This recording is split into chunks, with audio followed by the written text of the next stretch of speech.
lahat ng sandali ay kailangang magtagal. May mga oras na sapat na ang isang iglap para maranasan ang mga bagay na matagal na nating inaasam at pinapangarap. Ikaw, kabarangay, ano ang isang bagay na gusto mong maranasan kahit na isang saglit lang? Dear Papa Dudut, kumusta po kayo? Kung ako po ang tatanungin ninyo ay masaya ako ngayon kaya ako nagpadala ng sulat sa inyo. Masaya dahil naalis na sa puso ko ang isang butas na matagal ko nang dinadala. Isang butas na nagbigay sa akin ng labis na pangungulila at kalungkutan. Ngayon ay napuna na ang butas na yon, pero ang kapalit nito ay isang probation mula sa korte dahil sa isang kasalanang ginawa ko. Habang sinusulat ko ang sulat na ito ay kakatapos ko lamang sa probation na ipinataw sa akin matapos akong makagawa ng isang krimen. Pero bago ko ikwento sa inyo ang buong detalye ay nais ko munang magpakilala. Tawagin niyo na lamang po ako sa pangalang Glory, 28 years old. Lumaki ako sa isang mahirap at malaking pamilya. Siyam kaming magkakapatid, Papa Dudut. Panglima ako at katulad ng mga kapatid ko ay wala rin akong tinapos. Hanggang grade 6 lang ako noon, street sweeper lang kasi ang nanay ko samantalang basurero naman ang tatay ko. Kaya wala sa priority nila ang edukasyon. Sa aming siyam, dalawa lang ang nakapagtapos. Ang panganay na anak na maaga ring nagkapamilya at ang pangalawang anak na kinalimutan na kami simula noong nagkaroon siya ng maayos na buhay. At para makatulong sa mga magulang ay naging taga-silbi ako sa isang karinderya. 14 years old lamang ako noon pero batak na ang katawan ko sa mga mabibigat na trabaho. Maghapon akong naguhugas ng mga pinggan at pinaglutuan. Ako rin ang nagsisilbing serbidora na taga-abot ng pagkain sa mga customers at tagalinis ng kanilang pinagkainan. Sa paglipas ng panahon ay unti-unti akong natutong magluto hanggang sa naging tagaluto na rin ako sa karinderyang yon, Papa Dudut.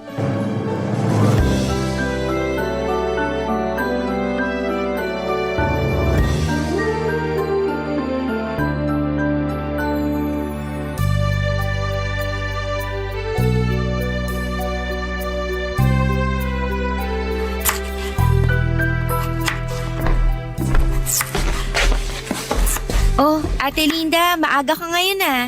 Maaga ako nagising eh. Wala naman ako magawa sa bahay kaya dumiretso na ako rito para makasimula na sa trabaho. Mukha ngang marami ka nang natapos. Ano bang kailangan mo? Ituloy mo na lang nahiwain yung baboy pang Bicol Express. Nasimulan ko na yan. Okay, sige. Mabuti ka pa, nakatulog ng maayos. Samantalang ako, 2 oras lang yata tulog ko eh. Bakit naman? 10:00 ba namang umuwi si tatay? Lasing na lasing. Nagkalat na naman? As usual. Ako na naman yung naglinis sa bahay tapos pagkatapos nun, kakapikit ko pa lang, nag-alarm na yung cellphone ko. Kailan ba kasi matatauhan yung tatay nyo? Nakakaloka naman. Hindi na magbabago yun. Alak na yung tubig niya eh. Ang hirap ng ganyan. Kaya siguro dumami kayo magkakapatid kasi gabi-gabing lasing yung tatay nyo. Buti nga ka mo, hindi na nasundan yung bunso namin. Ay, hindi mo lang sure. Wag naman sana. Ano yun, kukumpletuhin nila yung 10 mga daliri? Hindi na nga kami kasya sa bahay. Ay, kapag ako yumaman, aalis din talaga ako sa bahay. Ang tanong, yayaman ka ba? Sa sinasahod natin araw-araw kahit magtrabaho ka pa buong buhay mo, patay ka na, di ka pa rin yumayaman. Malay mo naman, makapulot ako ng milyones dyan o di kaya manalo ako sa loto. Sa malas mong yan, sa tingin mo, makakatsamba ka ng ganon? Hindi ka nga tumataya sa loto eh. Kung sa bagay, pinanganak nga pala ako sa mahirap na pamilya. Nagkaroon pa ako ng tatay na lasinggero tapos binigyan ako ng 8 kapatid. Paano pa kami makakaahon sa hirap niyan? Minsan talaga minamalas tayo pagdating sa kapalaran. Wala tayong magagawa dyan, bawi na lang sa next life. Siguro masamang tao ako sa previous life ko, kaya ako minamala sa buhay ngayon. Pakabait ka na lang ngayon para sa susunod mong buhay swertehin ka naman. Ay, sarap sana kung may maipagyayabang din ako sa buhay, no? Ano kaya feeling ng mga may graduation photo at diploma na nakadisplay sa bahay? Walang silbi ang diploma na yan kung hirap ka naman maghanap ng trabaho. Ako nga, may diploma tapos wala namang maayos sa trabaho.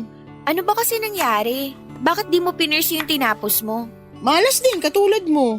Tsaka maaga ako nagkaanak eh. Kung ano yung available na trabaho, yun na lang ang pinasok ko. Minsan din talaga, tayo rin may kasalanan ng sitwasyon natin eh. Katulad mo, maagang nagkaanak. Wala naman akong pagsisisi sa nangyari. Ang mahalaga, may asawa ko na mahal ako at anak na mahal ko. Kahit maghirap pa ako sa kakatrabaho para sa kanila, wala kang maririnig na reklamo sa akin. Kaya ikaw, kung ano man yung mga pangarap mo, subukan mong tuparin kahit gaano pa yan ka-imposible. Sana nga pala rin din ako. Gusto ko matry yung nakaupo lang sa opisina habang naka-aircon tapos papasok ako na may bitbit na kape. Gusto kong magsuot ng mga branded na damit. Gusto kong magpatayo ng sariling bahay para sa mga kapatid ko. Gusto kong makapunta sa ibang bansa. Basta, ang dami kong pangarap na sana maibigay sa akin balang araw. Alam ko na, may naisip akong solusyon para maranasan mo yung mga bagay na yan. Ano? Humanap ka ng afam!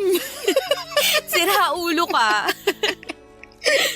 Gusto mo makaahon sa kahirapan, di ba? Afam ang sagot dyan. Ay nako, ewan ko sa'yo. Parang pangarap din yan na mahirap din abutin eh. Wala namang magkakagusto sa akin sa itsura kong to. Ay, ate ko, ibang taste ng mga foreigner. Hindi mo lang alam, ikaw pala yung hinahanap nila. In my dreams, magluto na nga tayo. Uunahin ko na yung Bicol Express. Sige. Ako nang titira sa adobong kangkong tsaka sinigang. Marami akong pangarap sa buhay noon, Papa Dudut.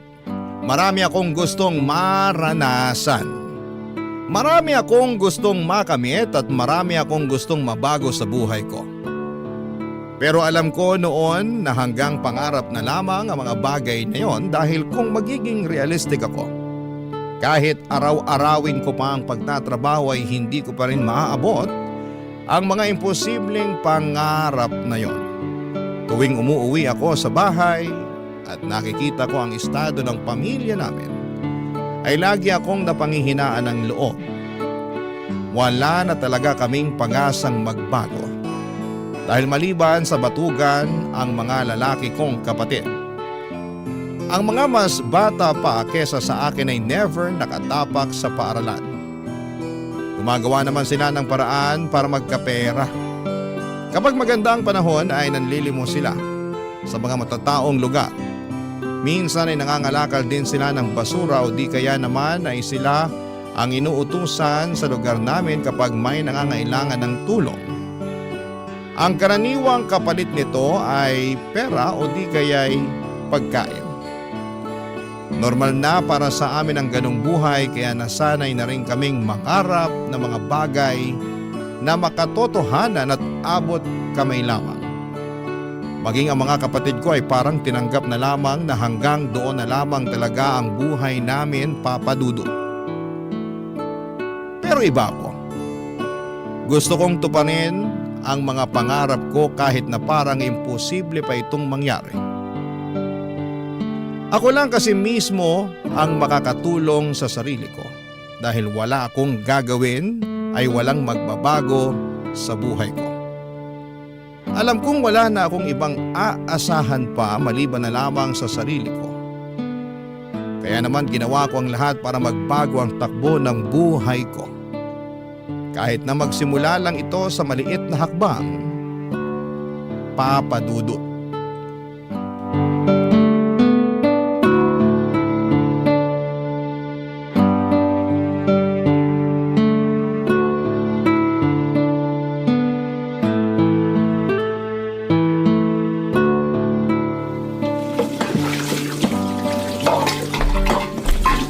Glory, tapos ka na ba sa paghuhugas dyan para makapagsara na tayo?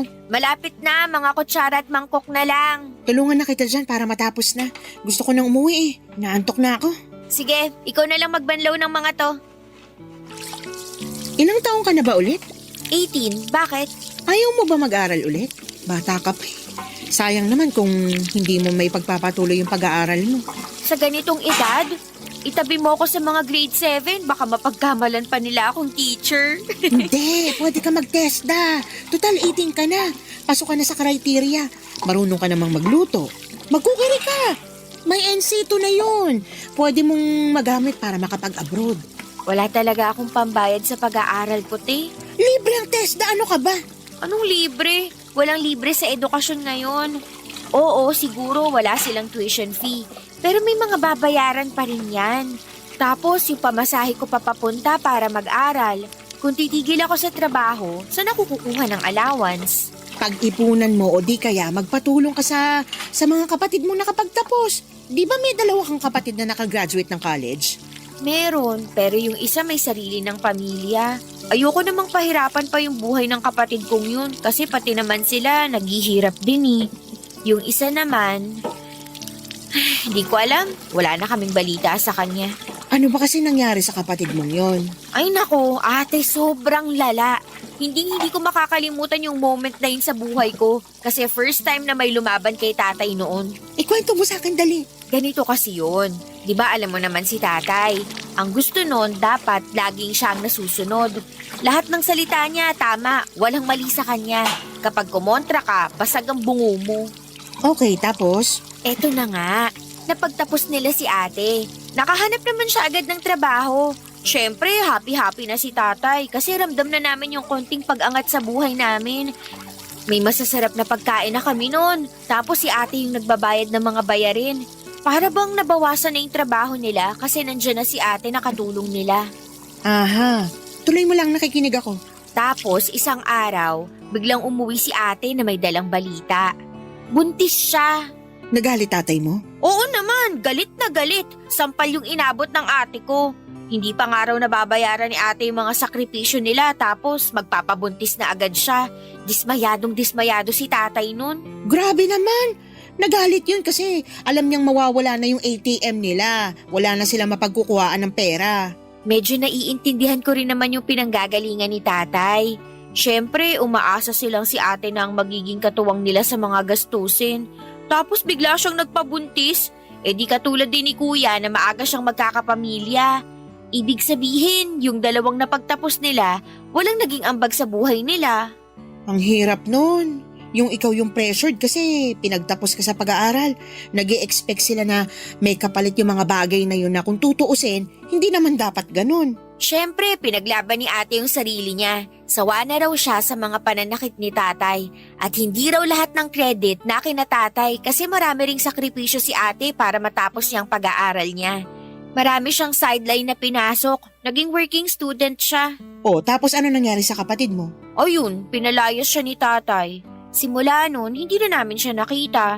Never na siyang nagparamdam, never na siyang nagpakita. Teka, bakit ganun yung ginawa sa ate mo samantalang yung panganay nyo na mas naunang nagkapamilya, hindi naman pinalayas? Lalaki kasi yung panganay namin. Para kay tatay, okay lang daw yun. Pero kapag kami mga babae na yung nabuntis, iba yung tingin niya dun. Grabing double standards niya na. May favoritism eh. Hirap ng ganyan. Kaya kung ako sa'yo, mag-aral ka na lang para kapag nakapagtapos ka, makakahanap ka ng mas magandang trabaho. Makakabukod ka sa abusado mong tatay. Papadudod sa bahay namin si tatay ang batas. Lahat ay kailangang sumunod sa gusto niya kahit pa mali ito. Kung hindi kami susunod ay bugbog lang ang mapapala namin mula sa kanya. Siya ang dahilan kung bakit naging matatakotin ako sa maraming bagay. Makarinig lang ako ng malalakas na ingay katulad ng kalderong nahulog o di kaya'y pintong padabog na sinarado ay bumibilis agad ang tibok ng puso ko. Ganon po kasi lagi sa bahay noong bata pa lamang ako.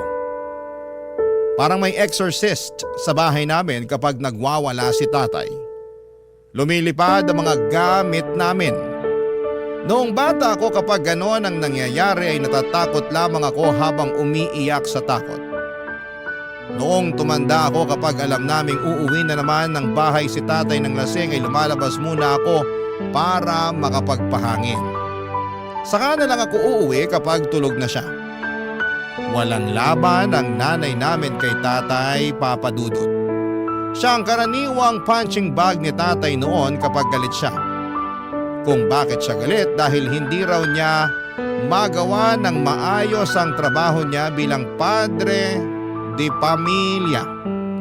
Sawa na raw siya sa pagiging mahirap at ang tanging ginagawa niya ay para ilabas sa mga hinanakit na yon ay ang mag-inom at magwala sa bahay. Malinaw pa sa mga alaala ko noon kung paano pinalayas ni tatay ang kapatid ko. Sobrang broken ako noon dahil isa si ate sa mga paborito kong kapatid. Siya ang laging nagbibigay ng pera sa akin noong bata pa lamang ako. Lagi niya ako nililibre ng pagkain. Noong pinalaya siya ay parang nawala na rin ako ng kakampi sa buhay. Papa Dudut, hindi ko maintindihan noon kung bakit gano'n na lamang ang galit ni tatay sa ate ko noong nabuntis siya. Pero noong lumaki ako ay gets ko na ang lahat, lalo na noong ako na rin mismo ang umuwi sa bahay na may dalang balita. Papa Dudut. Barangay Love Stories. Barangay Love Stories. May boyfriend ako noon, Papa Dudut. Nagtatrabaho siya bilang isang mekaniko. Katulad ko ay hindi na rin siya nag-aaral. High school lang ang tinapos nito, 16 years old lamang siya noon, samantalang ako naman ay 18 years old. Una ko siyang nakita noong kumain sila ng mga katrabaho niya sa karinderya namin. Sa sumunod na araw ay pasara na kami noong humabol siya para kumain. Dahil maraming natirang ulam noong araw na yon ay nagboluntaryo akong pagsilbihan na lamang muna siya dahil alam kong madadatnan ko na naman si tatay sa bahay ng lasing. Pinauna ko na noon si Ate Linda at ako na ang nagsarado ng karinderya. Habang kumakain, nagkwentuhan kami tungkol sa buhay-buhay. Wala na siyang magulang at ang nagpalaki sa kanya ay ang tito niya na siyang nagmamay-ari ng maliit na auto repair shop sa lugar namin. Simula noon ay sa karinderya na siya araw-araw na kumakain. Mabilis na gumaan ang loob ko sa kanya dahil lagi niya akong kinukumusta noon, Papa Dudut. First time ko lang magkaroon ng kakilalang tao na concern sa kapakanan ko. Never akong tinanong ng mga magulang at kapatid ko kung kumusta ako. Tanging siya lang ang nangungumusta sa akin. Kalauna niligawan niya ako at sinagot ko naman siya, Papa Dudut. Ang boyfriend ko na ang naging takbuhan ko kapag puno ako ng problema. Kapag masyadong makalat ang pag-iisip ko, pumupunta ako sa bahay nila para magkaroon ng kasangga. Naging tago ang relasyon namin ng boyfriend ko, Papa Dudut. Alam ko kasi na kapag nalaman ni tatay na may boyfriend ako ay magagalit siya. Ganon kasi ang nangyari sa pang-anim kong kapatid. Noong nalaman niyang may boyfriend ito ay binugbog niya hindi lang ang kapatid ko kundi pati na rin ang boyfriend nito. Tumagal ang relasyon namin ng 7 buwan hanggang sa isang araw, napansin ko, Papa Dudut, na unti-unting may pagbabago sa katawan ko.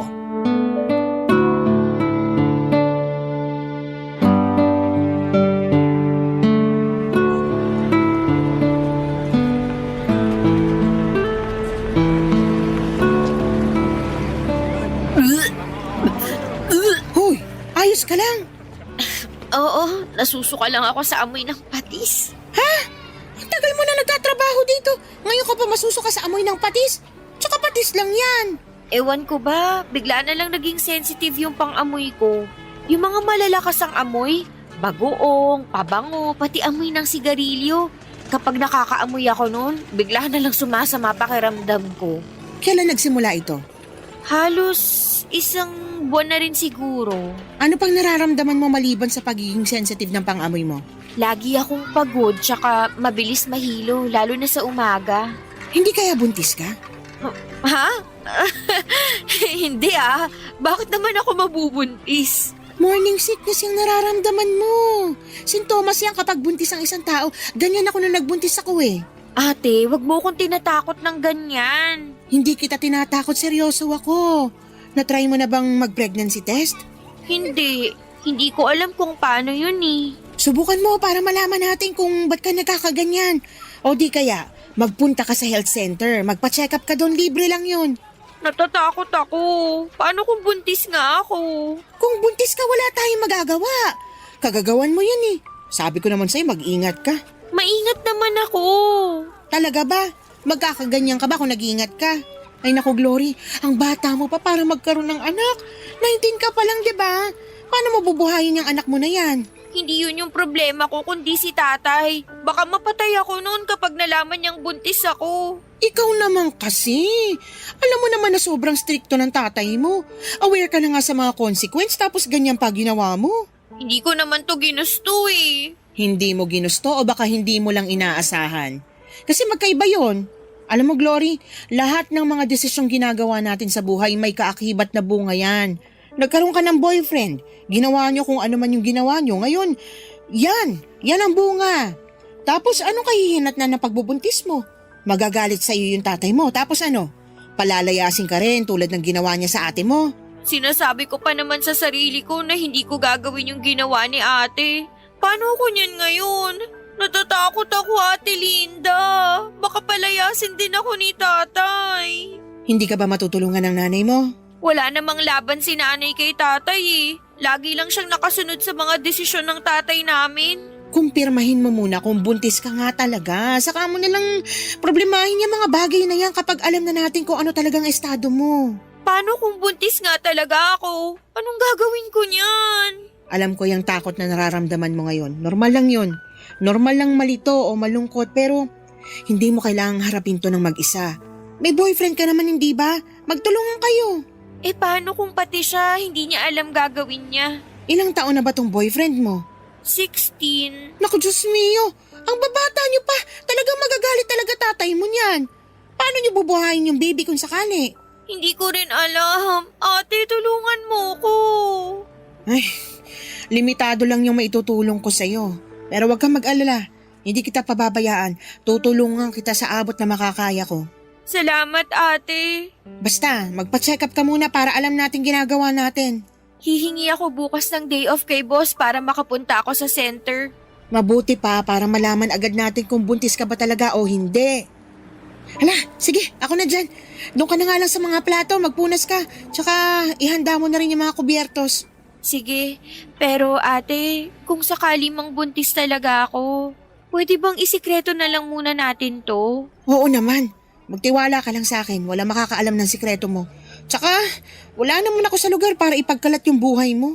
Salamat. Papadudot kumpirmado na buntis nga ako. Halos maiyak na ako sa kaba noon habang palabas ako ng center dahil sa mga nalaman kong balita. Hindi ko alam kung papaano ko ito sasabihin sa pamilya ko lalong-lalo na sa tatay ko. Ayokong matulad sa ate ko na napalayas at naging mapag-isa sa buhay. Hindi kasi ako katulad ng ate ko na madiskarte. Kapag ako ang pinalayas, wala akong ibang matutuluyan. Wala rin naman akong gaanong kaibigan na matatakbuhan maliban sa boyfriend ko. Pagkatapos kong magpa-check up sa health center ay dumiretso ako sa boyfriend ko. Busy siya noon sa inaayos niyang motor noong kinausap ko siya. Sinabi ko sa kanya ang totoo na nabuntis niya ako. Kitang-kita ko sa mga mata niya ang magkahalong dismaya at takot. Hindi niya inaasahan ang balitang yon, papadudot. Doon din ay inamin niya sa akin na hindi raw niya kayang buhayin ang bata. Hindi pa raw siya ready na maging ama dahil masyado pa siyang bata. Hindi nagtagal ay unti-unting nagbago ang ugali ng boyfriend ko sa akin. Palagi na niya akong iniiwasan. Ayaw niyang makipagkita sa akin at kapag magkasama naman kami ay ayaw niyang pinag-uusapan namin ang tungkol sa baby. Hindi nagtagal ay hindi na nagparamdam pa sa akin ang boyfriend ko. Noong oras ding yon ay parang gumuho ang mundo ko. Ang inaasahan kong kakampi sa mga problemang kinakaharap ko ay bigla na lamang akong iniwanan. Ibig sabihin noon ay mag-isa na naman akong haharapin ang mga pagsubok na ito. Totoo nga na wala akong ibang maaasahan kundi ang sarili ko lamang dahil sa dinadala kong problema ay hindi na ako nakapag-concentrate sa trabaho ko at agad yung napansin ni Ate Linda, Papa Dudut.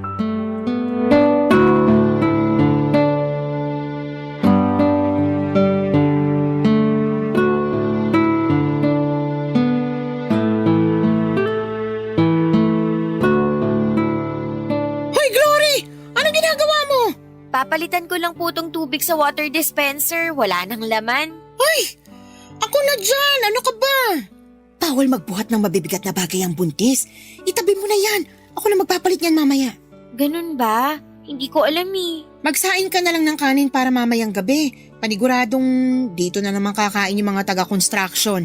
Sige, dadalawahin ko na ba? Isa na lang muna. May laman pa naman yata yung malaking rice cooker eh. Oo, meron pa. Isa na lang muna. Gamitin mo yung maliit. Oh, nga pala. Wala na ba talagang paramdam yung boyfriend mo? Wala na. Parang di na ako kilala nung taong yun eh. Bata pa kasi kaya walang pananagutan. Pero dahil siya ang ama, nasa batas yan na dapat suportahan niya yung bata ano man ang mangyari. Hindi naman ata nasusunod yung batas na yan eh. Kaya maraming lalaki dyan na anak ng anak tapos kayang iwan yung mga anak nila kasi wala namang nangyayari dyan sa child support na yan. Sa bagay, totoo naman. Sa bahay niyo, wala naman silang napapansin tungkol sa'yo. Wala.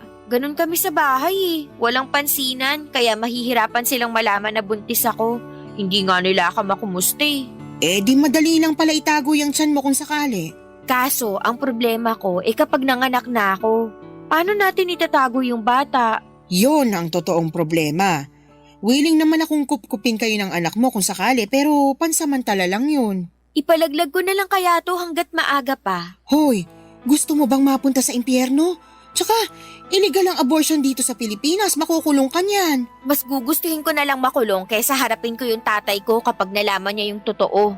At least sa kulungan, libre ang tirahan at pagkain dun. Ay, nahihibang ka na talaga. Hindi talaga ako nagbibiro. Hindi mo nga pwedeng gawin yun. Papatay ka ng tao dahil lang sa takot mo sa tatay mo. Hindi ko alam. Siguro natatakot lang ako na baka wala akong mapuntahan kapag pinalayas ako sa bahay. Ganito na lang, may naisip ako. Ano? Ipaampun mo yung bata. Marami mag-asawa dyan na naghahanap ng batang aampunin. Mas maganda yun kasi hindi mo lang bibigyan ng chance yung bata na mabuhay. Mabibigyan mo rin siya ng mas maayos na pamilya. Kanino ko naman siya ipapaampon? May alam akong kumadrona na may kontak sa mga taong naghahanap ng maaampun na anak. Gusto mo bang kausapin ko siya? Sige, mas maganda yun. Ipapaampon ko na lang yung bata. Pero sigurado ka na ba dyan? Sigurado kang hindi mo ito pagsisisihan sa huli? Hindi, sigurado na ako. Nasasabi mo lang yan kasi hindi mo pa totally nararamdaman yung bata dyan sa tiyan mo. Pero once na nagkaroon na kayo ng koneksyon ng bata tapos kapag naipanganak mo na siya, iba na yung feeling na mararamdaman mo. Baka malaki yung chance na magbago pa yung isip mo. Hindi na magbabagong pasya ko. Desidido na ako. Ipapaampon ko yung bata. Tama yung sinabi mo. Mas magandang solusyon yun kasi mapupunta siya sa taong kaya siyang alagaan. Kesa naman maiwan siya sa akin, hindi ko siya kayang buhayin. May 9 na buwan ka pa para pag-isipan yung desisyon mo. Huwag ka masyado magpadalos-dalos. Tandaan mo ha, minsan ka nang nagkamali dahil sa mga desisyong hindi mo pinag-iisipan ng maayos. Basta, kung ano man yung mangyari, sure ka na may kakilala kang pwedeng umampun sa anak ko? Madali na lang yon. Ang problemahin mo na lang muna sa ngayon, yung maitago mo ng maayos yung bata sa tiyan mo para hindi ka mahuli. Madali lang niya maitago sa ngayon dahil maliit pa pero paano kapag lumaki na yan? May plano na ako para dyan. Tsaka marami akong bilbil, hindi ito mahahalata. Basta kapag nagkabukingan, nandito lang ako na pwede mong takbuhan ha? Salamat. Kung wala ka, hindi ko na talaga alam ang gagawin ko. Para na rin kitang kapatid eh. Sa tagal natin magkasama dito sa karinderya, wala na yun sa akin. Hala, magsaing ka na. Napakwento na naman tayo dito nang wala sa oras. Heto na, magsasaing na. Ganon na nga ang ginawa ko, Papa Dudut. Hanggat maaari ay umiwas ako sa bahay para hindi nila mahalata ang paglaki ng tiyan ko. Mabuti na lang at medyo malaki rin ako ng panahong yon kaya pwede kong irason na taba lang ang dahilan kung bakit malaki ang tiyan ko. Mas dinamihan ko rin ang pagkain ko para mas lalo pang lumaki ang katawan ko at masabayan nito ang paglaki ng tiyan ko. Bumili rin ako ng malalaking damit sa ukayan para maitago ko ang pagbubuntis ko. Kapag naman nasa bahay ako ay lagi akong mapag-isa sa kwarto o di kaya ay tumatambay ako sa labas at saka na lamang uuwi kapag patulog na ang mga kamag-anak ko. Sa kabutihang palad na itago ko naman ang pagbubuntis ko ng maayos. Walang nakaalam sa sitwasyon ko noon maliban sa boyfriend ko at si Ate Linda. Noong nag-labor ako sa kalagitnaan ng gabi ay tiniis ko noon ang sakit. Gusto ko mang sumigaw. Sa sakit na nararamdaman ko ay hindi ko magawa dahil baka magtaka ang mga kasama ko sa bahay. Buong magdamag ay sinikap kong itago ang nararamdaman ko.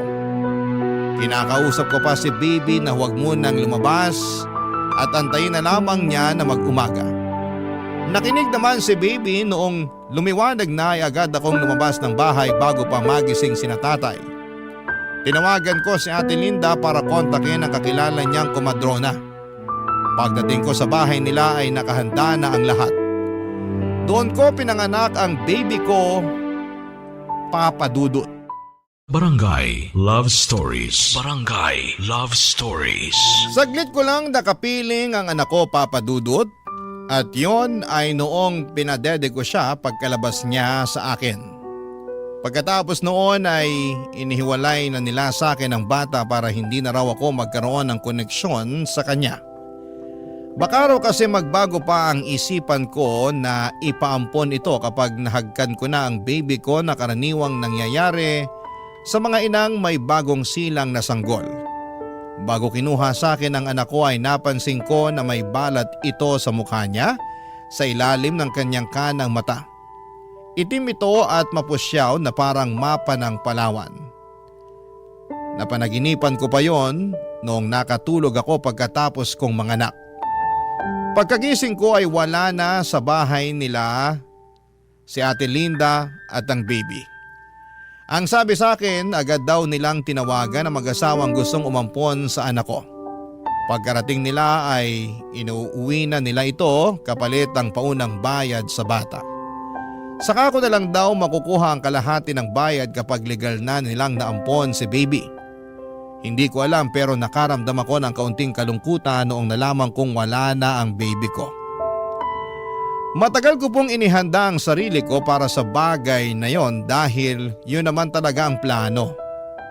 Pero iba pala ang feeling kapag nangyari na ito. 9 na buwan ko ring nakasama ang baby ko at ngayong wala na siya sa piling ko ay para bang napakalaki ng nawala sa akin. Simula noong araw na yon ay hindi na nawala sa puso ko ang lungkot na nararamdaman ko, Papa Dudut.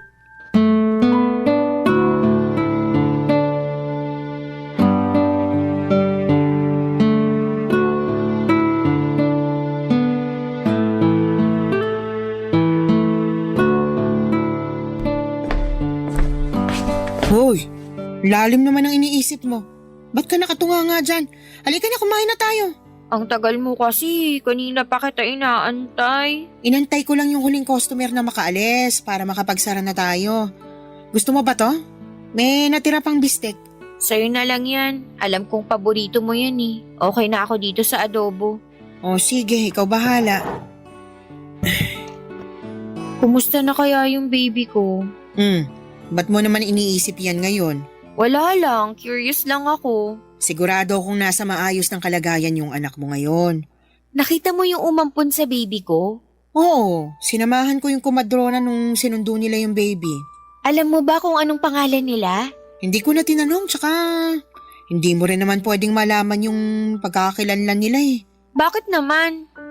Sa pagkakaalam ko, may confidentiality pagdating sa ganyan. Kung tama ako, close adoption yung mangyayari. Closed adoption? Ano namang ibig sabihin nun? Closed adoption ang tawag kapag ayaw makipagkilala ng adoptive parents sa biological parents. Pero bakit naman? Ewan ko, for privacy siguro. Tsaka baka natatakot sila na baka isang araw, bigla ka na lang magpakita sa pintuan nila para kunin yung anak mo. Pero legal naman yung pag-ampon nila eh. kapag natapos na yun, wala na akong magagawa kahit gusto ko pang kunin yung anak ko. Kasi kapag natapos na yung adoption process, wala na akong karapatan sa bata. Totoo naman yun, pero irespeto na lang din natin yung gusto ng adoptive parents. Tandaan mo, sila ang nagligtas sa'yo mula sa problema mo. Nakatulong din naman ako sa problema nila eh. Nagkaroon sila ng anak dahil sa akin. Ayun nga, so pareho na kayong walang problema. Pareho na dapat kayong mag-move on. Ewan ko, para kasing ang bigat sa dibdib. Parang ang laki ng kasalanang ginawa ko. Para naman sa ikabubuti yung mag-ina yung ginawa mo. Bakit? Nagsisisi ka na ba sa ginawa mo? Sabi ko naman kasi sa'yo napag-isipan mo yung mabuti. Hindi naman ako nagsisisi, pero may konting panghihinayang lang ako nararamdaman. Nakakalungkot lang na sa ganun na uwi yung lahat. Hindi ako namatayan, pero ganito pala yung mawalan ng anak. Siguro, iniisip mo ngayon na wala akong paki sa bata kasi ang bilis ko nag-decide na ipaampon siya. Hindi naman ganun yung iniisip ko sa'yo. Wala ka lang talaga kasing choice. Saglit ko lang siya nahawakan, pero parang ang tagal na naming nagkasama. Siyempre, 9 na buwan mo siyang kinarga. Kahit papaano, nagkaroon na kayo ng koneksyong dalawa. Alam mo, noon, kapag malungkot ako at mag-isa, yung baby sa tiyan ko yung kinakausap ko. Siya yung tanging kasama ko sa mga oras na kailangan ko ng suporta. Kung dumating lang sana siya kung kailan ready na ako, na kaya ko nang ipaglaban ang sarili ko, siguro hindi ako mawawalan ng anak. Kasong aga niyang dumating eh. Matuto ka na lang sa nangyari. Wala man lang kaming picture sa isa't isa. Ang bilis din kasi ng mga pangyayari. Nung nanganak ka, tinawagan na agad nung kumadrona yung mag-asawa. Pero siguro, mas makakabuti na rin yun para mabilis ako makalimot kung sakali. Tama, mas maganda nga yun. Alam mo, ate, kung hindi nawalay sa akin yung anak ko, siguro papangalanan ko siyang Elias. Uy, in fairness, ang ganda ng pangalan na yan. Ano kayong pangalan binigay nila sa anak ko? Ay nako, Glory, kung ganyan laging tumatakbo sa isip mo, hindi mo magagawang mag-move on. Palayain mo na yung anak mo. Patawarin mo na yung puso mo sa nangyari para sa ganun makapagsimula ka na ulit. Ang hirap. Alam mo, kumain na lang tayo para makauwi na rin tayo. Gusto ko nang humilata. Feeling ko, kailangan mo lang ng tulog para mawala na yung bumabagabag sa isip mo. Papadudot ng anak ako ng walang nakakaalam maliban kay Ate Linda. Ang sekreto namin yon ay naitago namin ang mahabang panahon. Mabilis na dumaan ang mga taon at kahit nawala man sa isipan ko ang tungkol sa anak ko ay nanatili pa rin siya sa puso ko. Kahit na taon na ang lumipas ay hindi pa rin nawala ang butas sa puso ko. Pakiramdam ko ay hindi ako buo dahil alam kong may kulang sa akin. May lagi akong hinahanap na hindi ko mawari kung ano. May mga pagkakataon noon tuwing dapit hapon at papalubog na ang araw. O di kaya ay tuwing gabi kapag tahimik na ang paligid ay nakakaramdam ako ng labis na kalungkutan at pagkalumbay. Noong mga panahong yon ay hindi ko alam kung ano ang rason kung bakit ako nakakaramdam ng ganon. Dala-dala ko ang emosyong yon hanggang sa tumanda na ako, Papa Dudut. Noong mga panahong yon ay wala na ako sa karinderya at bumukod na rin ako mula sa mga magulang ko. Nagtatrabaho na ako noon bilang tindera ng milk tea at shawarma sa tapat ng isang eskwelahan. Katulad ng buhay ko noon, nanatili akong mahirap. Ang mga pangarap ko noong bata ko ay nanatili na lamang na pangarap. Alam kong hindi ko na maaabot ang mga bagay na yon at tanggap ko na kung anuman ang buhay na meron ako. 7 buwan pa lang ako sa trabaho ko noon nung isang grupo ng kabataan ang tumambay sa shop namin. Isa sa mga batang nakaagaw ng pansin ko dahil sa balat nito sa mukha. Katulad ito ng balat ng baby ko. Parang mapa ng Palawan. Parang nakaramdam ako ng lukson ng dugo noong time na yon. Bumilis ang tibok ng puso ko at parang naging emosyonal ako. Kamukha niyang ex-boyfriend ko mula sa mata at hugis ng kanyang ulo at kuhang-kuha niya ang mukha nito. Hindi man ako sigurado pero alam kong siya yung anak na ipinaampun ko, Papa Dudut. At yon ay kinumpirma ko noong bumisita si Ate Linda sa shop, Papa Dudut.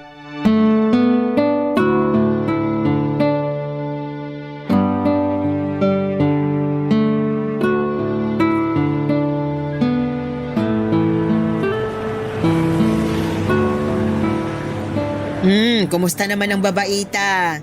Oh my gosh, Ate Linda! Long time no see! Anong ginagawa mo rito? Gusto ko lang matikman yung shawarma nyo. Balita ko, mabili raw yan eh. Paano mo pala nalaman na nandito ako? Sa Facebook! Lagi ko kaya nakikita mga selfie mo. Oh, na-miss kita. Wait lang, igagawa kita ng bestseller namin dito. Libre kita. Ayun no, yan ang gusto ko. Mabilis lang ba yan? Mabilis lang to. Maupo ka muna dyan. O sige. So, kumusta ka na? Eto, medyo umayos-ayos naman ang buhay ko. Hindi na katulad ng dati na hirap pagdating sa pera. Sana all, may asawang promoted. Congrats pala. Nakita ko yun sa FB post mo. Salamat. Ikaw naman, single ka pa rin ba hanggang ngayon? Oo, patuloy pa rin sa paghabol ng pangarap kahit mukhang mahirap ng abutin. Naku, ikaw pa. Kayang-kaya mo yan. Heto na yung merienda mo. Tikman mo, masarap yan. Salamat. Alam mo ate, may kukwento ako sa'yo. Ano yan? Naaalala mo pa ba yung anak ko noon na pinaampon natin? Oo naman, naalala ko pa siya. Bakit mo na itanong? Nakita ko yung bata. Talaga ba? Paano mo naman nalaman na siya nga yung anak mo? Basta naramdaman ko na lang. Diba alam mo naman yung feeling ng ina kapag nakita yung anak nila? Ganon yung naramdaman ko. Lukso ng dugo? Oo, parang ganon. Paano ka naman nakakasiguro na siya nga yung anak mo? Sa lawak ng Metro Manila, sa dami ng mga tao dito. Ang swerte naman kung bigla na lang kayong pinagtagpo ng tadhana. Naaalala mo yung balat sa mukha ng baby ko? Ganon na ganon yung balat ng batang nakita ko.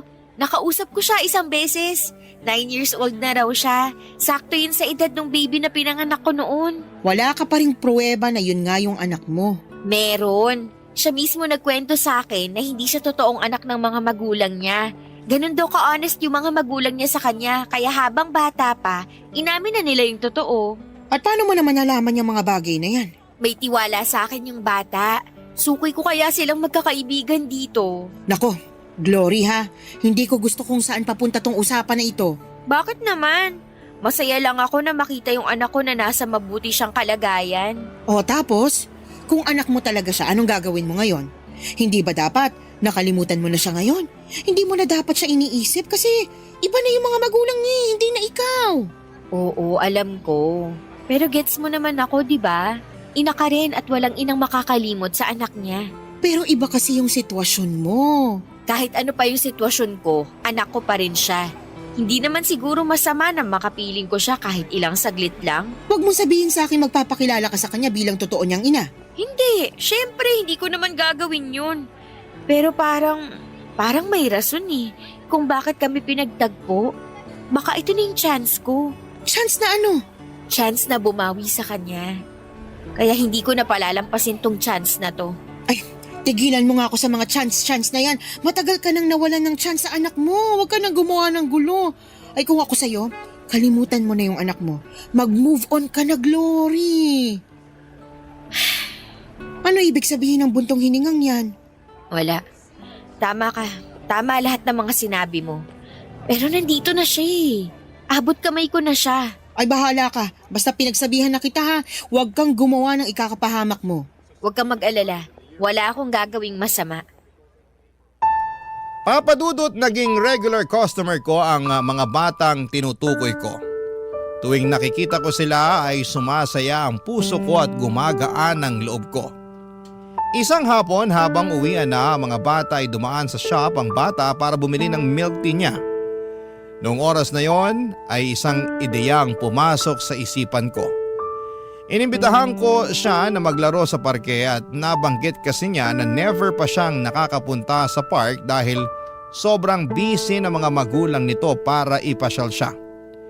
Pumayag ang bata na sumama sa akin at iniwan ko ang shop sa katrabaho ko at sumaglit kami sa pinakamalapit na parke. Pagkatapos maglaro ay nagpunta kami sa isang fast food at binili ko siya ng ice cream. Isang bagay na malimit din daw ibigay sa kanya ng mga magulang niya. Halos 3 oras din kaming nagkasama, Papa Dudut. At sa mga oras na yon ay napakasaya ng puso ko. Para bang bigla na lamang nawala ang lungkot na nararamdaman ko. Sa maikling oras ay naranasan kong magpakaina sa anak ko. Pagkatapos ng pagsasama naming dalawa ay binalik ko siya sa eskwelahan nila. Doon ay naabutan namin ang mga magulang ng bata na may kasamang pulis. Binalik ko sa kanila ang bata at nag-explain kung ano ang nangyari. Pinaratangan nila akong kidnapper kahit na nagpakilala ko sa mga magulang ng bata na ako ang totoo niyang ina. Mas naggalit pa sila noong nalaman nila yon, kaya kinasuhan nila ako. Hindi naman gaano mabigat ang parusang ipinataw sa akin dahil first offense ko pa lamang yon at wala namang masamang nangyari sa bata physically and emotionally, ay binigyan lang ako ng probation. Pinagbawalan din akong lumapit sa bata at magpakita sa kanya. Sinunod ko ang lahat ng yon nang walang pag-aalinlangan.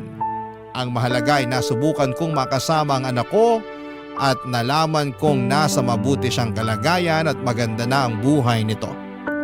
Pagkatapos ng probation ay lumipat ako ng trabaho at tirahan. Nagsimula ulit ako. Pero sa pagkakataong ito ay magaan ang loob ko dahil unti-unti ko na ring napapatawad ang sarili ko. Dito na po nagtatapos ang sulat ko, Papa Dudut. Maraming salamat po. Ang inyong forever kapuso at kabarangay, Glory. Anong say mo sa Barangay Love Stories na ito? Pagkwentuhan natin sa comment section yan. Ang mga kwento ng pag-ibig, kwento ng buhay, at kwento ng pag-asa dito sa Barangay Love Stories. Love Stories. Kung kayo ay bubuo ng pamilya, dapat ay magkasama kayo ng iyong kapareha sa hirap at sarap. Hindi yung sa hirap mo lang siya gustong makasama at sa sarap ay maghahanap ka na ng iba. Ikaw, kabarangay, gaano ka ba kaloyal sa iyong kinakasama? Dear Papa Dudut, may mga tao na todo-todo magmahal.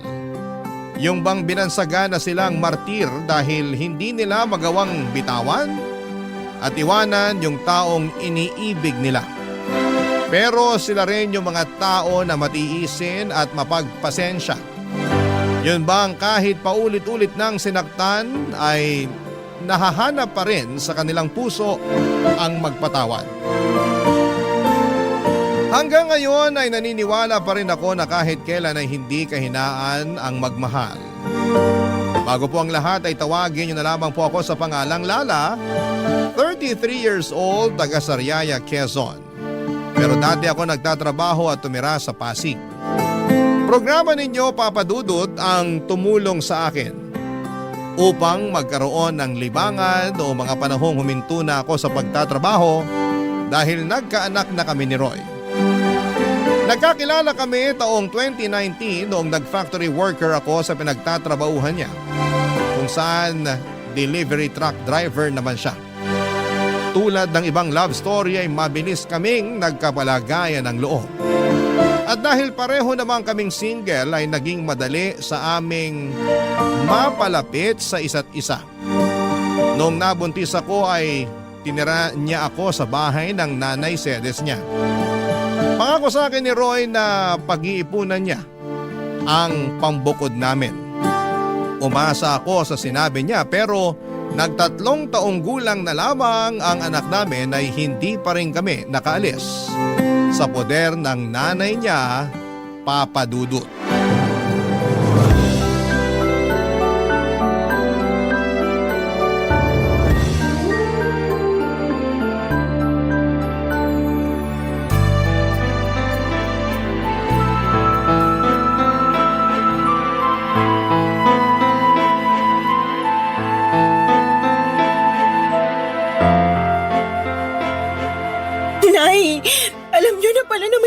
si Roy pero kinukonsinti niyo pa. Ha? Ano kinukonsinti ka dyan? Kilala niyo yung tinutukoy ko. Yung bagong salta na tindera dyan sa malapit na bakery na lagi niyong pinagbibilan ng pandesal. Nakalimutan niyo na siguro na nung isang araw kasama niyo kami ng anak ko na bumili doon tapos kinumusta ng babaeng yun si Roy. Kayo naman kung todo balita sa nangyayari sa kinakasama ko. Para yun lang. Paano mo naman naisip na babae nga yun ni Roy? Paano ko naisip? Siyempre, narinig ko kayo na nirereto siya doon. Bakit ka ba nakikinig sa usapan na may usapan? Huwag niyo na pong ibahin ang usapan. Hey! Oo, sige na. Babae nga ng anak ko yung tindera dun sa bakery. Sinasabi ko na nga ba? Pwede ba? Huwag kang matungal dyan na para kang baka. May ano pag-isipin ng mga kapitbahay natin? Isipin na nila kung anong gusto nilang isipin. Wala akong pakialam. Naku, kahit kailan talaga wala kang hiyain, no? Bakit? Kayo ba meron nun? Ano sinabi mo? Bastos ka! Kayo po yung mas bastos. Pag hindi talaga ako nakapagpigil, masasabunutan kita, Lala. Alam mo yung ugali mong ganyan? Yan yung dahilan kung bakit ayaw sa'yo ng anak ko. Kaya di na ako magtataka kung pinagpalit ka niya sa iba. Hindi naman ako magkakaganito kung hindi dahil sa anak nyo. Yan, yung pagiging maingay mo at palingkera yung madalas reklamo ni Roy sa akin. Yan po bang sumbong sa inyo ni Roy? Oo, lagi na lang malungkot yung anak kong yon. Mukhang depressed lagi kasi inaaway mo raw. Hindi totoo yan. Nag-iimbento lang siya. Ay, ginawa mo pa talagang sinungaling ang anak ko. Sinungaling naman po talaga yung anak nyo. Kanino pa ba siya magmamana? Eh di sa inyo rin na nanay niya. Aba, sumusobra ka na talaga, ha? Halika rito, para masabunutan kita. Aray ko na! Nasasaktan po Dapat ako! lang yan sa'yo. Di ba naman masyadong matalin ang dila mo? Ay! Sumusobra ka na talagang babae ka! Kayo po yung sumusobra. Kayo ni Roy. Dapat talaga iwanan ka na ng anak ko eh. Kung tutuusin, wala naman siyang mapapala sa'yo. Paano walang mapapala? Dahil ba wala akong trabaho? Kawawa naman ang Roy ko. Mag-isang kumakayod para sa inyo ng anak mo. Anak din po ni Roy yung anak ko. Apo nyo rin po, kaya ano po ba pinagsasasabi nyo dyan? Basta! Simula nang dumating kayo sa pamamahay na to, parang bumigat na ang pamumuhay namin. At kasalanan niyo yun. Kayo talaga ang malas sa buhay namin. Kaya huwag ka nang magulat kung isang araw, iwanan ka na ng anak ko. Papadudot, mag-isang anak na lalaki ng biyanang kong babae si Roy, kaya naman mahal na mahal niya ito. Bunso rin ito sa 3 magkakapatid. Ang 2 ate ng kinakasama ko ay may sarili ng pamilya at wala na sa poder ng nanay nila. Laging sinasabi ni Roy na nagdadalawang isip siyang umalis sa bahay nila dahil daw maiiwang mag-isa ang biyanang ko. Pero nahihirapan akong makisama sa ugali ng nanay niya na likas ang pagiging taklesa at pakialamera. Oo, may mga araw na magkasundo kami pero mas lamang pa rin yung hindi kami magkasundo. At kapag nangyayari yon ay mas pinipili ko na lamang na manahimik dahil nga nanay pa rin siya ng kinakasama ko. Pero sa isip ko, Papadudot, ay gusto ko pa rin bumukod kami para magkaroon ako ng peace of mind. Kaya lang nang dahil sa pambababae ni Roy at pangungonsinti ng nanay niya ay bigla akong nakaramdam ng pag-aalinlangan sa dibdib ko. Sa totoo lang ay 2 taon pa lang ang anak namin noon ay napansin ko na ang panlalamig sa akin ng kinakasama ko.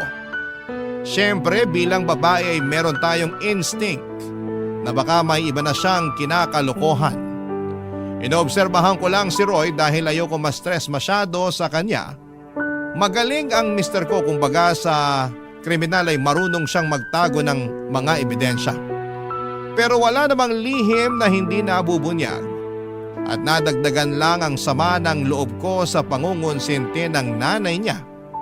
Kaya nga hindi ko na napigilang sumabog ng araw na yon at manibugho, Papadudot.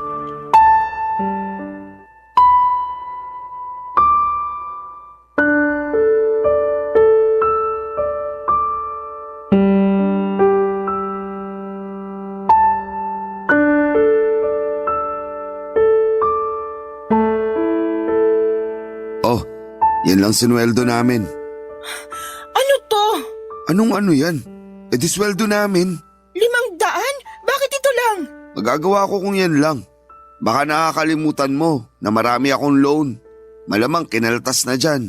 Hindi ako naniniwala sa'yo. Patingin ang payslip mo. Ayoko nga. Anong ayaw mo? Wala na. Tinapon ko na. Roy naman, napakaliit nito. Alam mo namang may sakit yung anak natin, di ba? Akala ko ba magaling na siya? Hindi naman tumalab yung halamang gamot na pinainom ng nanay mo sa kanya. Hindi nawala yung lagnat niya. Natatakot na ako baka kung ano ng sakit ng anak natin. Masyado ka namang OA.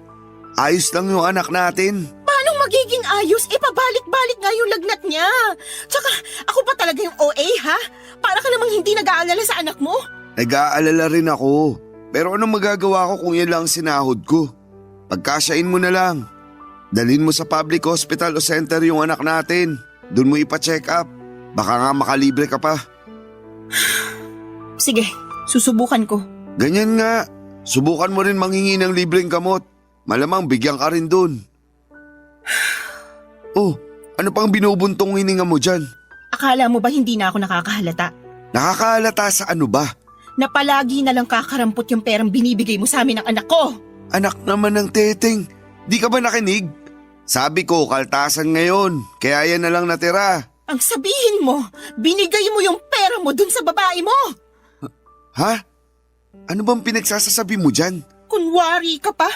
Akala mo yata hindi ko alam na naglalandian kayo ng tindera dun sa bakery na laging pinagbibilan ng nanay ng pandesal. Oh, paano naman tayo napunta dun? Huwag mo akong gawing tanga. Buwisit naman, Lala. Ano bang iniiyak-iyak mo? Nakuha mo ba akong tanungin alam mo naman sa sarili mo yung dahilan? Araw-araw na lang na ginawa ng Diyos na pinararamdam mo sa akin na hindi mo na ako mahal. Pero alam mo yung mas masakit? Pati yung anak mo na sarili mong dugot laman wala ka na rin pakialam. Pwede ba? Pagod ako ha. Galing na nga ako sa trabaho oh. Bad trip na nga ako na maliit sweldo ko tapos mas babad tripin mo pa ako. Galing daw sa trabaho, lukoy mo lelang mo. Aba, talaga naman. Akala mo talaga sa akin pinanganak kahapon ano? Tingnan mo nga, anong oras na? 12:00 na ng madaling araw. Sinabi mo sa akin kanina na tuwing gantong araw wala kayong delivery sa malayo. Kaya wag na wag mong maidadahilan sa akin na dun ka ginabi. Sabihin mo inuna mo pang pumunta sa babae bago umuwi rito sa bahay. Ay, nakakasira ka talaga ng ulo na babae ka. Dami mong alam. Dami mong satsat. Bakit? Dahil ba 500 lang binigay ko sa'yo? Isa na rin yun sa mga dahilan. Ewan ko sa'yo. Buti pa matutulog na ako. Taga, hindi pa tayo tapos mag-usap, Roy? Ayaw na kitang kausap. Kainis ka. Ikaw pa talaga may ganang mainis? Malamang. Pagod na nga yung tao tapos sinermonan mo pa.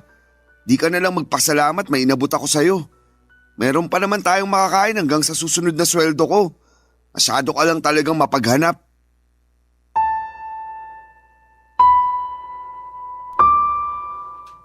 Papadudot kahit na hindi aminin ni Roy na may iba siyang babae ay ramdam ko na meron talaga. Lalo pa na sumasala na siya sa pagbibigay sa amin ng anak niya. Ang totoo ay hindi yon ang unang pagkakataon na kulang ang perang ibinibigay sa akin ni Roy. Maraming beses na pero ewan ko ba sa sarili ko kung bakit mas pinili kong manahimik ng mga panahong yon. Pakiramdam ko tuloy ay nasanay na lamang si Roy kaya paulit-ulit na niyang ginagawa. Ewan ko rin kung bakit kahit na sinabi na ng nanay niya sa akin na babae niya yung tindera sa bakery na malapit sa amin, ay gusto ko pa rin na manggaling kay Roy ang pag-amin. Bagay na hindi naman niya ginawa, Papadudot. Sobrang sakit sa dibdib nang naging pagtatalo namin ng gabing yon. Hindi ko rin naman siya pinatulog kahit nagsabi na siyang pagod na siya. Dahil gusto ko siyang umamin sa akin na may babae nga siya. Kaya naman lumabas na lamang siya sa kwarto at narinig kong nagsumbong siya sa nanay niya, Papadudot. Pagkalipas ng ilang minuto ay kinatok ako sa kwarto ng biyenan ko at tinawag palabas. Noong nasa sala na kami ay doon niya ako sinermonan. Marami siyang sinabi na mga masasakit at hindi maganda sa akin, Papadudot. Halimbawa na noon ay masyado raw akong mapaghanap samantalang hindi naman ako ang nagtatrabaho. Sinabi rin niya na kung totoong may pinagkakagasosang ibang babae si Roy ay kasalanan ko naman daw dahil hindi na ako kaakit-akit sa paningin ng asawa ko. Ininsulto na naman niya ang katawan ko na masyado raw mataba kaya nagawa akong ipagpalit. Papa Dudut. Barangay Love Stories. Barangay Love Stories. Papa Dudut, akala ko ay kaya kong patawarin si Roy sa pambababae niya. Ang akala ko ay magagawa kong magpakamartir alang-alang sa binuo naming pamilya. Ang akala ko ay kaya kong isantabi na may kahati kami sa kanya pero hindi pala. Nasusuka ako sa isiping may sinisiping siyang iba bukod sa akin at nagagalit ako dahil wala siyang pakialam sa amin ng anak niya. Paulit-ulit niya akong tinatarantado. Alam din ng mga dati naming katrabaho at malapit kong kaibigan sa factory ang pagiging malapit ni Roy sa mga babae. Since hindi na ako nagtatrabaho doon ay silang nagbabalita sa akin kapag may kinakalokohang babae ang kinakasama ko. Ilang beses na rin nila akong ni-real talk na hiwalayan ko na si Roy. Pero hindi ko pa kaya dahil nga sa ayokong masira ang pamilya namin. Bukod doon ay ayoko ring lumaking walang kinikilalang tatay ang aming anak, Papa Dudut.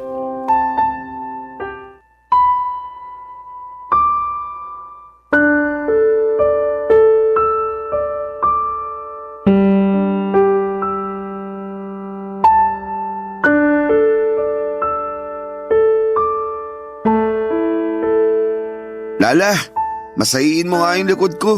Sakit na eh. Busy ako. Anong busy? Tulog naman anak natin. Ano pa bang gagawin mo? Marami. Magsasampay pa ako ng mga damit natin. Akala ko naman tapos ka na maglaba. Hindi pa. Kasi pinakain ko pa't pinatulog yung anak natin. Mabuti sana kung tinutulungan mo ko kaso hindi naman. Pagod ako. 6 na araw kaya ako nagtrabaho. Ngayon na nga lang day off ko, patutulungin mo pa ako sa'yo sa paglalaba. Oh, edi sana ikaw na lang muna nagpakain sa anak natin.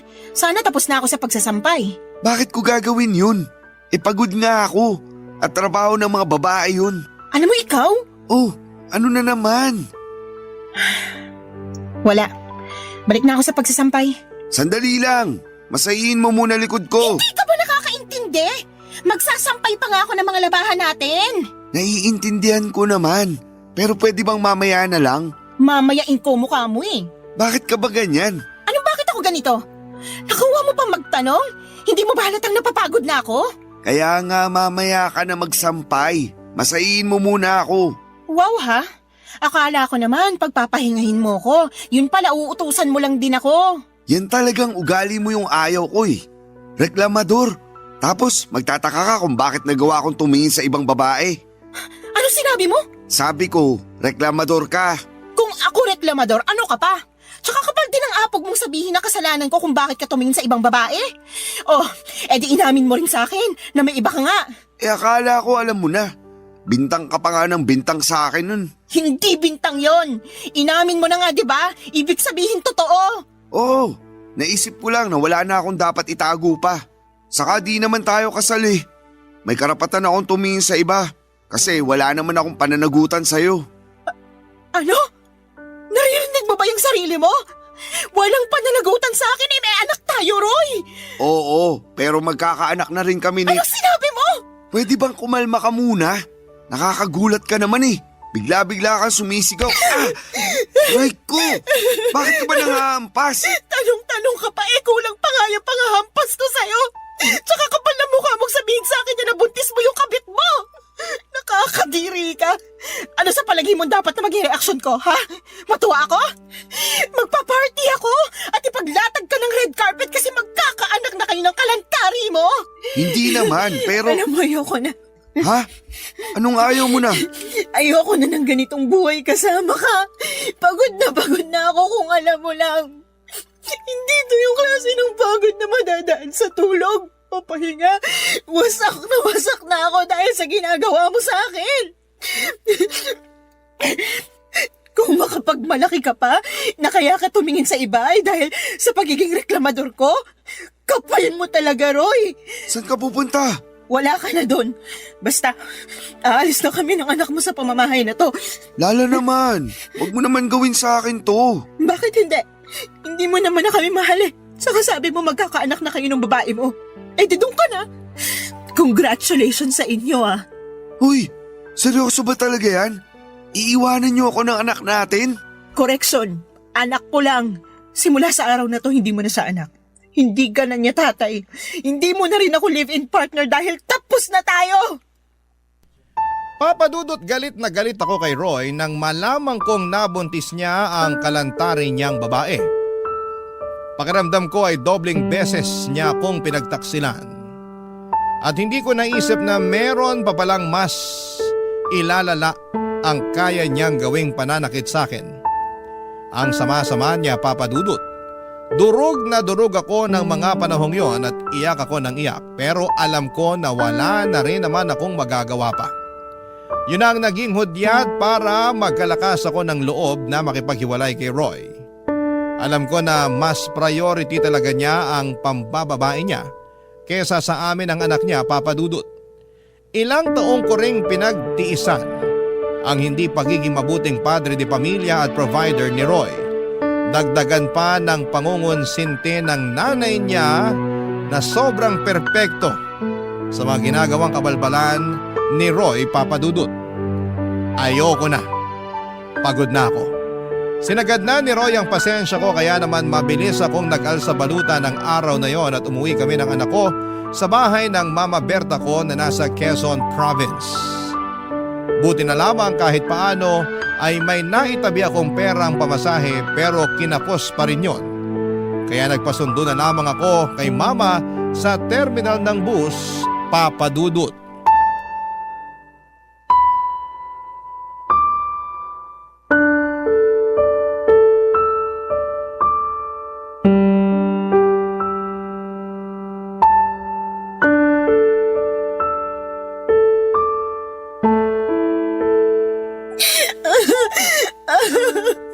Kung hindi pa naman tinamaan ng lintik yung Roy na yan. Halika, samahan mo ako sa kanila dun sa Pasig. Puputulin ko yung pagkalalaki niya. Wag na po. Saka ayoko na rin pong bumalik sa kanila. Pwes, ako ang babalik para maipaghiganti kita. Hindi na po kailangan. Ayoko na po ng gulo. Ewan ko, hindi ako mapakali. Gusto kitang ipaghiganti. Sobrang sama ng ginawa ng Roy na yun sa'yo, nak. Tapos pati nanay niya kinukonsinti siya. Ano talaga naman? Opo, hinahayaan niya ng babae yung anak niya at pinalalabas na kasalanan ko kasi marami raw akong pagkukulang. Babalatan ko sila ng buhay mag-ina eh. Kailan pa nila ginagawa yun sa'yo? Matagal ko na pong nararamdaman na may babae si Roy, pero nito lang sa umamin at ang masahol pa, nabuntis na raw niya. Matagal na pala pero tiniis mo lang? Ayoko lang kasing masirang pamilya namin eh. Ayokong mawalan ng tatay ang anak ko. Mas mabuti pang lumaki na walang kinikilalang tatay yung anak mo. Kesa meron nga pero nuknuka naman ang katarantaduhan. Buti naman natauhan ka na, Lala. Kaya nga po, mali ko lang kasi pinatagal ko pa. Hinayaan ko dahil umaasa ako na sa huli. Kami pa rin ang anak niya yung pipiliin niya. Hindi niya kayo deserve ng anak mo. Kaya tama lang na iniwan mo ng lalaking yon. Magsama sila ng babae niya. Pero kung may pagkakataon lang talaga, gusto ko siyang bigyan ng kaliwat ka ng sampal at sisikmuraan ko rin para magtanda. Pag nakasali nanay niya, papakahan ko. Manaman eh. O bakit? Magaling kaya ako manuntok? Alam ko po, pero hindi na kailangan. Sabi ko nga po, ayoko na bumalik sa kanila. Karma na lang po bahala na maghiganti para sa amin ng anak ko. Sa bagay, naniniwala pa naman ako dyan sa karma. Yung bang kapag gumawa ka ng masama, doble o triple na masamang karma rin babalik sa'yo? Buti na lang talaga naisipan mo ng hiwalayan ng manlolokong yun. At umuwi kayo rito ng apo ko. Kasi welcome naman kayo rito sa bahay. Salamat, Ma. At sorry din dahil ang tanga-tanga ko. Dapat noon ko pa ginawa na makipaghiwalay kay Roy. Hindi na sana ako nasaktan ng gusto. Hayaan mo na. Nangyari na eh. Tsaka sabi mo ayaw mo namang masirang pamilya nyo. Ayaw mong mawalan ng tatay yung anak nyo. Ibig sabihin, Nilaban mo. Pero si Roy talaga yung may diferensya rito. Kulang yata sa bakuna yung taong yun eh. Pareho sila ng nanay niya may pagkasintu-sinturin. Pag naligaw talaga yun dito sa Quezon, baka katikim yun sa akin ng suntok sa muka. Paawat na po kayo. Hindi ko lang matanggap na ginano nilang kaisa-isang anak ko. Yun ay kinagagalit ko. Sana naiintindihan mo. Wala namang magulang na naghahangad na masaktan ng iba mga anak nila. Naiintindihan ko po kayo. Kaya lang bilang anak, ayoko naman na mapahamak kayo sa kagustuhan yung maipaghiganti ako laban sa kanila sakaling mag-cross ulit yung landas namin. Pero sana, wag na talaga kahit kailan. Sana nga. Naniniwala naman ako sa'yo na kaya mong itaguyod ang anak mo eh. Kakayanin ko po. Oo naman. Malakas ka. Matapang kang babae. Ako kaya nanay mo. Tsaka nandito lang kami ng tatay mo para tulungan kang bumangon. Papadudot mabait si Mama at ang kinakasama niya na tinuring ko na rin parang tunay na ama dahil hinayaan nila kami ng anak ko na magstay sa bahay nila. Matagal na panahon na rin simula nang umalis ako sa Sariaya para hanapin ang kapalaran ko sa Maynila. Doon ako nakapagtrabaho at nakapagrenta ng maliit na apartment bago ko nakilala si Roy. Wala akong kapatid at wala rin namang anak ang mama ko sa tatay-tatayan ko at tanging pagtitinda lamang ng mga gulay at prutas sa may tabing kalsada ang pinagkakabalahan nila. Kaya naman masayang-masaya sila dahil umuwi kami ng anak ko. Sa paglipas ng mga araw ay sinabi ko sa sarili ko na gusto ko na lang mag-focus sa pag-move on kay Roy at intindihin ang anak ko. Kaya nga kahit masakit, mahirap at nakakatakot ay sinimulang kong umusan. Butit nandyan ang mama ko na handang umalalay sa akin at sa loob nga lang ng isang buwan ay unti-unti ko nang naibabalik ang dati kong pagkatao na sinira at winasak ng dati kong kinakasama, Papa Dudut. Barangay Love Stories. Barangay Love Stories. Papa Dudut, mabilis na lumipas ang 2 buwan. Masasabi ko na gumanda na ang disposisyon ko sa buhay at oo, nandun pa rin yung kirot at panghihinayang para sa pangarap kong pamilya na kasama si Roy. Pero iniisip ko na lamang na baka hindi talaga kami ang tinadhana para sa isa't isa. Saka sabi rin ni Mama, mas mabuti na maghiwalay kami kesa habang buhay akong mag-suffer na kasama siya. Feeling ko kasi ay mamamatay talaga ako sa konsumisyon sa dati kong kinakasama, Papa Dudut. Bukod sa pag-aalaga sa anak ko ay tumutulong ako kina Mama at Papa sa pagtitinda. Masaya ako dahil nagkaroon ako ng bagong pag-asa sa buhay matapos ng pinagdaanan kong kabiguan. At kapag naiisip ko ang karanasang kong yon, ay natatawa na lamang ako sa sarili ko dahil hinayaan kong mamalagi ako ng matagal sa ganong klase ng sitwasyon. Pero sa bagay, nagmahal lang naman ako at kahit kailan ay hindi yon kahinaan o kasalanan. Kaya lang isang araw ay nakatanggap ako ng tawag sa cellphone mula sa isang unknown number.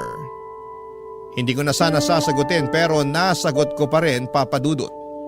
Ganon na lamang ang gulat ko nang ang nanay ng dati kong kinakasama na si Roy ang nasa kabilang linya. Binalita niya sa akin na may sakit daw ang anak niya at kailangan nito ng tulong at pag-aalaga ko. Pinababalik nila ako sa bahay nila sa Pasig pero hindi ako pumayag, Papa Dudut. Binabaan ko ng cellphone ng nanay ni Roy at makaraan lang ang 3 araw ay gulat na gulat ako nang pumunta siya sa bahay namin sa Sariaya, Quezon.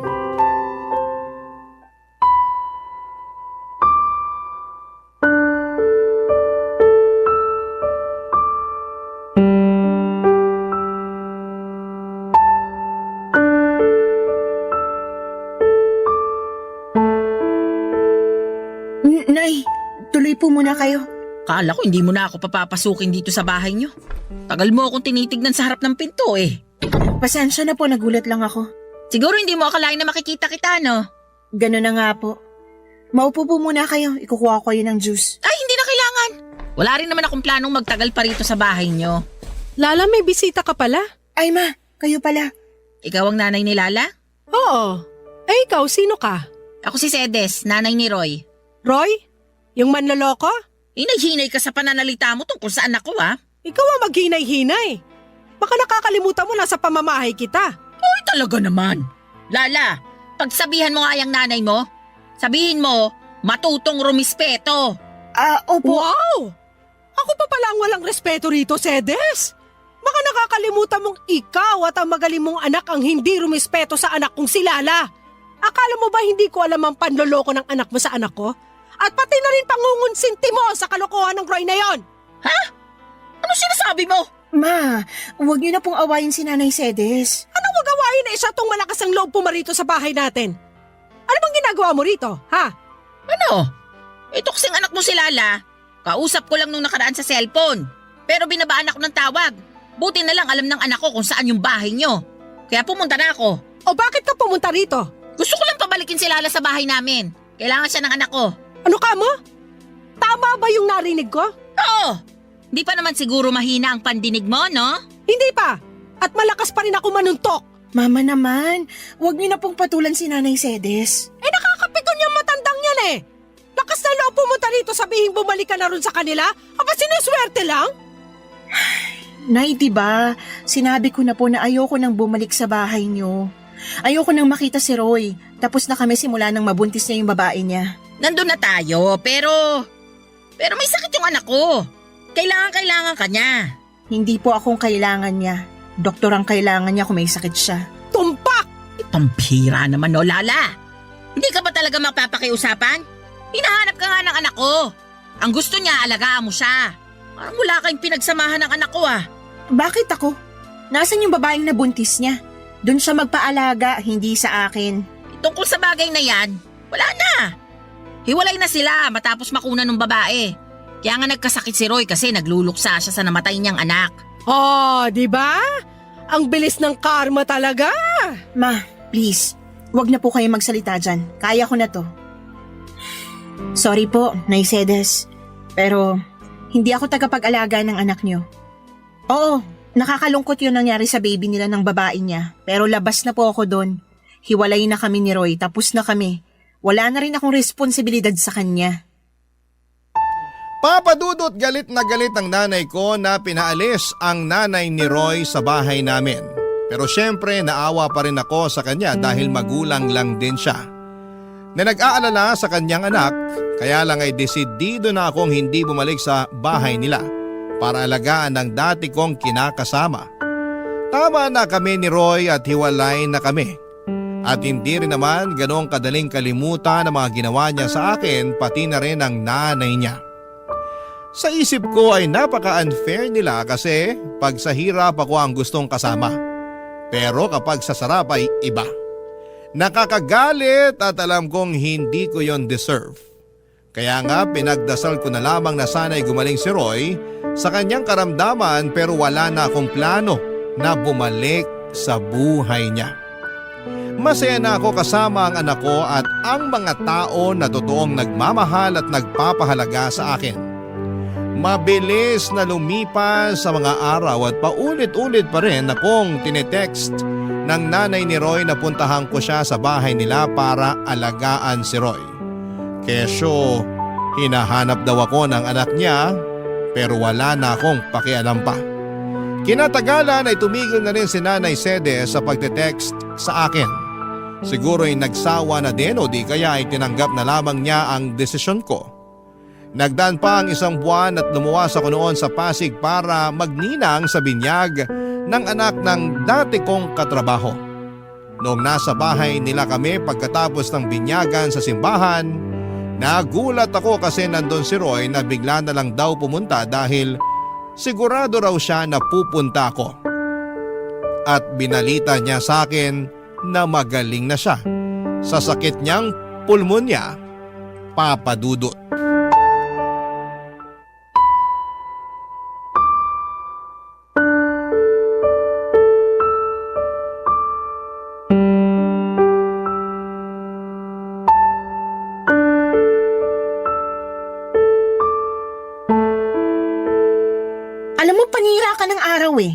Sorry na. Surihin mo mukha mo.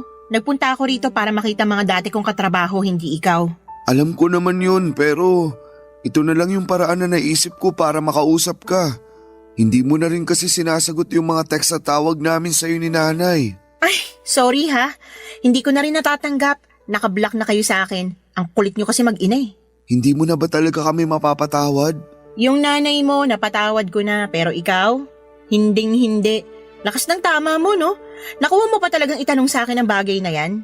Umaasa pa rin kasi ako na magkakabalikan tayo. Siraan na lang ang tuktok ko pag binalikan pa kita. Pero may anak tayo. May karapatan pa rin ako sa bata. Hindi ka naman nagpakatatay sa anak natin eh. Ayaw mo nga na alagaan siya, di ba? Dami mo pa nung dahilan, kesyo pagod ka. Nagawain ko yun kasi babae ako. Nakakapikong ka na. Kaya nga nagbabagong buhay na ako. O, anong gagawin ko sa pagbabagong buhay mo? Lala naman, wag mo naman gawin sa akin to. Gagawin ko kung anong gusto kong gawin. Ikaw nga, ginawa mo lang din noon yung gusto mo eh. Alam ko naging siraulo ako. Alam ko marami akong pagkukulang sa inyo ng anak natin. Pero pinagsisisihan ko na yun lahat. Hindi mo na ba ako pwedeng patawarin? Hindi mo na ba ako pwedeng bigyan ng pangalawang pagkakataon? Binibigay lang ang pangalawang pagkakataong sinasabi mo sa mga taong deserving. Pero ikaw, hindi ka kasama sa mga taong yon, Roy. Huwag ka nang umasa na makikipagbalikan pa ako sa'yo dahil matagal na tayong tapos. Maawa ka naman sa akin oh. Naawa ka ba sa akin nung niloko mo ako? Naawa ka ba sa akin nung pinagmukha niyo kung pangit ng nanay mo para lang makonsinti ang pambababae mo? Hindi naman, di ba? Kaya sabihin mo, bakit ako maaawa sa'yo? Mabuti pa umalis ka na. Lala naman, huwag mo akong paalisin. Anong wag paalisin? Eh, hindi ka naman imbitado rito.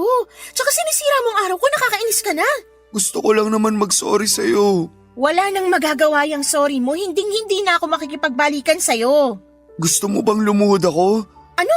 Sige, luluhod ako. Tumayo ka nga dyan, nakakahiya ka. Wala akong pakialam kahit na nakakahiya pa tong ginagawa ko. Pero desperado na ako. Gusto kong magkabalikan tayo. Gusto kong magsimula ulit tayo ng panibagong buhay. Gusto ko na ulit magpakatatay sa anak natin. Tumayo ka na dyan, sabi eh. Tatayo lang ako kapag pumayag ka nang bumalik sa akin. Di wag kang tumayo dyan. Bahala ka sa buhay mo. Iwanan na kita. Sandali lang! Roy, napipik ko na talaga ako sa'yo ah. Isa pang pangungulit mo sa barangay na tayo mag-uusap. Sinabi ko na sa'yo na hindi na ako makikipagbalikan sa'yo. Pagod na ako sa relasyon natin. Ayoko na ulit mangunsumi sa'yo. Ngayon, kung totoo nga na nagbago ka na, eh di mabuti. Pero hindi ibig sabihin doon na natatapos yung mga kasalanan mo sa akin. Kung alam mo lang kung gaano kalalim yung sugat sa puso ko na kagagawan mo. Sana hindi na lang kita nakilala noon. Sana hindi na lang kita minahal.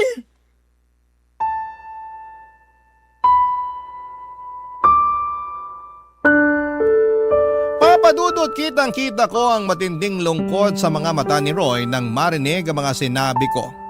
Pero wala na akong pakialam pa. Tinalikuran ko na siya at bumalik sa bahay ng katrabaho ko. Nakita ko naman na umalis na rin siya kaya kahit papaano ay napanatag na ako. Kaya lang ay aminado ako na hindi ko na na-enjoy ang araw na yon dahil sa pag-eksena ng dati kong kinakasama. Bukod doon ay nanginginig pa ang katawan ko sa engkwentro namin. Pero wala akong pinagsisihan na tinanggihan ko ang pakikipag-ayos niya sa akin. Kung noong nagkasakit siya ay nagawa ko siyang tiisin. Alam ko sa sarili ko na magagawa ko ulit yon. At hanggang sa kasalukuyan ay masaya ako sa desisyon kong tuluyang makipaghiwalay na sa kanya, Papa Dudut. At ang huling balita ko ay nag-resign na raw siya sa pabrika na pinagtatrabahuhan niya. At hindi ko na alam kung ano na ang nangyari sa buhay niya. Basta sa ngayon ay focus na lamang ako sa sarili ko at sa aking anak. Maraming salamat po, Papa Dudut, sakaling mapili po ninyong basahin ang istorya ng buhay ko. Sana po'y kinapulutan po ito ng aral at inspirasyon ng mga kabarangay natin na huwag manatili sa mapang-abusong relasyon. Matuto tayong piliin ang ating sarili. Huwag tayong magpakamartir. God bless po sa inyong istasyon and more power, Papa Dudut. ang inyong forever kapuso at kabarangay, Lala. Barangay Love Stories. Barangay Love Stories. Anong say mo sa Barangay Love Stories na ito? Pagkwentuhan natin sa comment section yan. Nagustuhan ng iyong napakinggan? Ituloy yan via live stream sa www.gmanetwork.com/radio.